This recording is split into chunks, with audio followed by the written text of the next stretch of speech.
So ఇక్కడ salaries చూసుకుంటే గనక యావరేజ్ 4 LPA ఉంటుందండి. ఓకే. అండ్ టాప్ అంటే చెప్పలేం, అది కంపెనీ బేస్డ్ ఉంటది. మనం కొన్నిసార్లు ఇప్పటికీ చూస్తూ ఉంటాము, like 1 crore offer, fresher 1 crore offer ఇచ్చింది ఉన్నాయి, 50 lakhs ఉన్నాయి. కోట్నేలలో చూసుకుంటే హైయెస్ట్ 18.2 LPA వచ్చింది. సో ఇట్లాగే డిఫరెంట్ లెవెల్స్ ఉంటాయి అన్నమాట.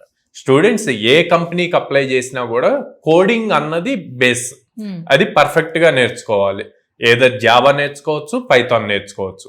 ఎందుకు కోడింగ్ బేస్ అంటున్నా అంటే, ఇప్పుడు అన్ని లేటెస్ట్ టెక్నాలజీస్ వచ్చాయి, ఫ్రేమ్ వర్క్స్ వచ్చాయి, లేదా డేటా సైన్స్ ఇవన్నీ వచ్చాయి.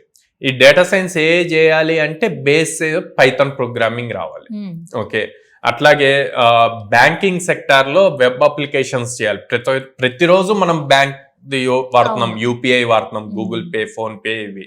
సో అవి అంత సెక్యూర్డ్ గా వర్క్ అవుతుంది అంటే ఒకటే రీజన్, జావా దాని బేస్. సో వీటి మీదే ఎక్కువగా మిగతా అన్ని బిల్డ్ అవుతూ ఉంటాయి, టెక్నాలజీస్ ఆన్ టాప్. సో అందుకని బేస్ స్ట్రాంగ్ గా నేర్చుకుంటే గనక లేటెస్ట్ టెక్నాలజీస్ వచ్చినా కూడా వాటిని త్వరగా కెరీర్ షిఫ్ట్ చేసుకోవటం ఈజీ అవుతుంది.